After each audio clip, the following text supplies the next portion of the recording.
உங்களை நீங்கள் பார்த்து கொண்டிருப்பது உங்கள் கௌசிக ரிவ்யூ. சரி வாங்க வீடியோக்குள்ள போய் என்னென்ன நடக்க போகுது அப்படின்ற இன்ட்ரெஸ்டிங்கான விஷயத்தை தான் நீங்க அந்த வீடியோல பார்த்து தெரிஞ்சு போறீங்க. அதுக்கு முன்னாடி நம்ம வெண்பா குட்டி இருக்காங்க, அவங்கள இப்ப காப்பாற்ற முடியுமா முடியாதா, என்ன நடக்க போகுது ஏது நடக்க போகுது, விஜய் மல்லிக்குள்ள பிரிவினை வருமா வராதா, விஜய் மல்லிக்கு டைவர்ஸ் பண்ணிக்க போறாங்களா அப்படின்னு சொல்லிட்டு பல கேள்விகள் ஒரு பக்கம் நம்ம மனசுக்குள்ள ஓடிக்கிட்டு தாங்க இருக்கு.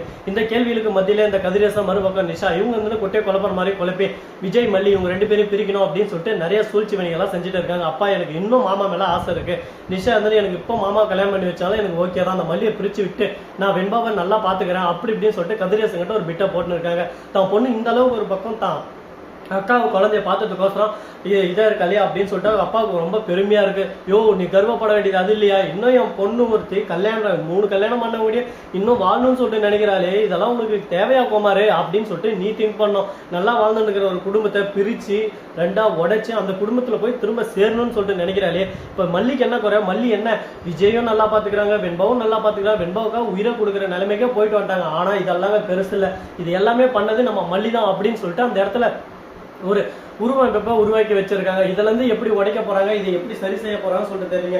ஸ்ரீனிவாசா அப்படிதான் ஒரு பக்கம் நடந்துகிட்டு இருக்கு. சரி இந்த மாதிரி எல்லாம் ஒரு பக்கம் போயிட்டு இருந்தாலும் அதே சமயத்துல மறுபக்கம் என்ன நடக்குது அப்படின்னு சொல்லிட்டு பாத்தீங்கன்னா நம்ம மல்லி இருக்காங்களா, அவங்க வந்து ஹாஸ்பிட்டல்ல சைலண்டா உட்காந்து என்ன பண்றது ஏது பண்றது சொல்லிட்டு தெரியாம மண்டை கீழே போட்டு அமைதியா உட்காந்து இருக்காங்க. அந்த சமயத்துல ஒரு சாமியார் வர, சாமியார் வந்ததோட மட்டும் இல்லாம இதோ பாருமா உன்னோட கேள்விக்கு உன்னோட குழந்தைக்கு எல்லாமே நல்லதாவே நடக்கும், அதுக்கு நீ எதுவும் கவலைப்பட தேவையில்லை, நீ பண்ண வேண்டியது ஒரே ஒரு விஷயம் தான், ஒன்னா பண்ணா போதும் அப்படின்னு சொல்லிட்டு சொல்றேன். சாமி நீங்க என்ன சொன்னாலும் சாமி அந்த அங்க பிரதேசனம் பண்ண மாதிரி அந்த தீயில ஒரு பக்கம் தீ குளிக்கணுமா தீ மிதிக்கணுமா என்ன பண்ணணும் சொல்லுங்க சாமி சொல்லுங்க, அதுக்காக தான் நான் ஆர்வமா இருக்கேன் அப்படின்னு சொல்லிட்டு கேள்வி கேட்கறாங்க.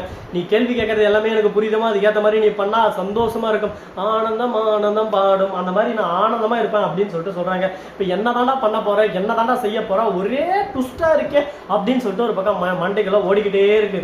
நிக்காம ஓடு ஓடு ஓடு ஓடு வர்றான் பாரு கட்டுக்காரன் அந்த மாதிரி தான் ஒரு பக்கம் நிக்காம ஓடிக்கிட்டு இருக்கு. சரி இந்த மாதிரி எல்லாம் ஒரு பக்கம் போயிட்டு இருந்தாலும் அதே சமயத்துல மறுபக்கம் நம்ம மல்லி இருக்காங்களா, அவங்க வந்து கோவிலுக்கு போறாங்க. கோவிலுக்கு போறது மட்டும் இல்லாம அங்க என்ன பரிகாரம் அப்படின்னு சொல்லிட்டு பாத்தீங்கன்னா இது நம்ம மல்லியை சுத்தி தீ அப்படியே சும்மா நெருப்பை பத்த வச்சு தக தக தக தக தக தகன்னு ஒரு பக்கம் தீயிலே அப்படியே சும்மா அந்த சூரிய வெளிச்சத்துல இருக்கும்ல அந்த மாதிரி ஒரு பக்கம் தீக்கு நடுவுல இவங்க ஒரு தீ நடுவுல சின்னசா ஒரு தீ அமைச்சு அந்த சாமிக்கு வழிபாடு செய்யணும். இந்த பொருளை போட்டு நீ எரிச்சு சாமி எனக்கு நீ தான் அருள் புரியணும் அப்படின்னு சொல்லிட்டு 1 மணி நேரம் இந்த பரிகாரத்தை செய்யணும். இந்த பரிகாரத்துல உயிர் போறதுக்கு வாய்ப்பு இருக்கு, நீ மீண்டும் வரலாம், ஆனா உன் பொண்ணு மீண்டு வருவா, இது அந்த சாமியோட ஆன சாமியோட அறிவிப்பு அப்படின்னு சொல்லிட்டு அந்த சாமியாரும் சொல்லிட்டாரு. இதனால என்னாச்சு, நம்ம மல்லிக்கு ஒரு பக்கம் உடம்பெல்லாம் உரிப்பாச்சு. ஓகே நம்ம பொண்ணை காப்பாற்றணும்னா என்ன பரிகாரம் எப்படியாப்பட்ட பரிகாரம் இருந்தாலும் செய்யணும் செய்யணும் செய்யணும் செய்யணும்னு சொல்லிட்டு முடிவு எடுத்துட்டாங்க.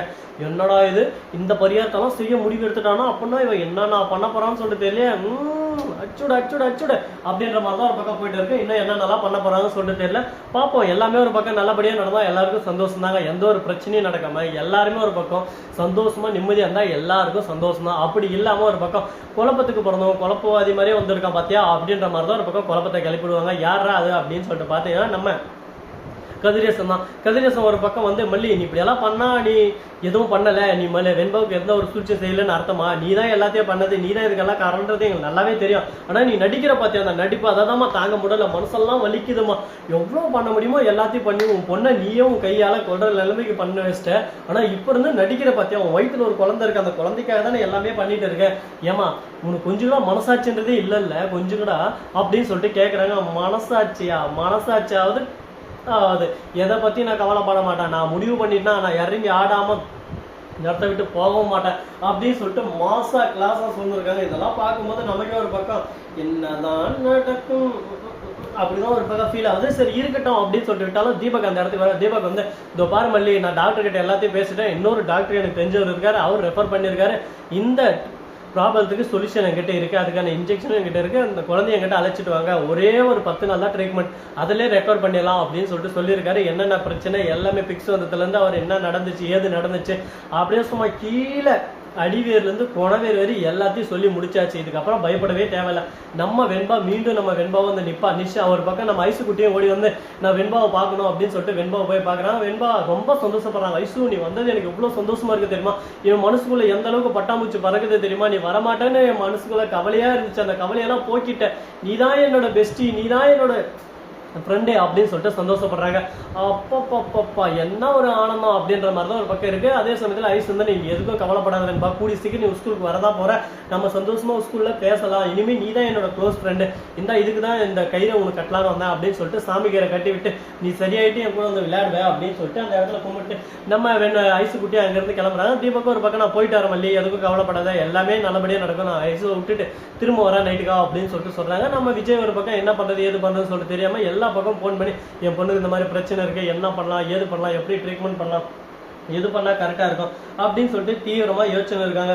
யோசனைகள் ஒரு பக்கம் அதிகமாயிட்டு போயிட்டே இருக்கு. இந்த யோசனைகள் நடுவில் என்ன பண்ணலாம் ஏது பண்ணலாம் அப்படின்னு சொல்லிட்டு பல விஷயங்கள் ஒரு பக்கம் ஓடிக்கிட்டு தான் இருக்கு மனசுல.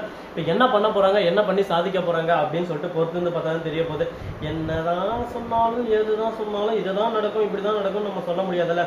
அதனால எல்லாமே ஒரு பக்கம் ஒரு திருப்பு முனையதான் போயிட்டு இருக்கு. இந்த திருப்பு முனையருக்கு எதனா விடை கிடைக்குமா கிடைக்காதா, என்னென்ன நடக்க போகுது ஏது நடக்க போகுதுன்னு சொல்லிட்டு 1 by 1 அடுத்த வீடியோவில் பார்த்து தெரிஞ்சுக்கலாம். அதுக்கு முன்னாடி உங்களுக்கு ஒரு இன்ட்ரெஸ்டிங்கான விஷயம் சொல்ல பாருங்க. இந்த சர்க்கிள் இருக்கு பார்த்தீங்களா, இதை வந்து சர்க்கிள் இந்த இடத்துல பிணிச்சிருக்காங்க, அதனால சர்க்கிள். அதே இந்த இடத்துல எவ்வளோ ஆத்து கொடுக்க மாட்டேன் போச்சா, அவ்வளோதாங்க வாழ்க்கை. இதுக்கு எதுக்குங்க போராட்டம்.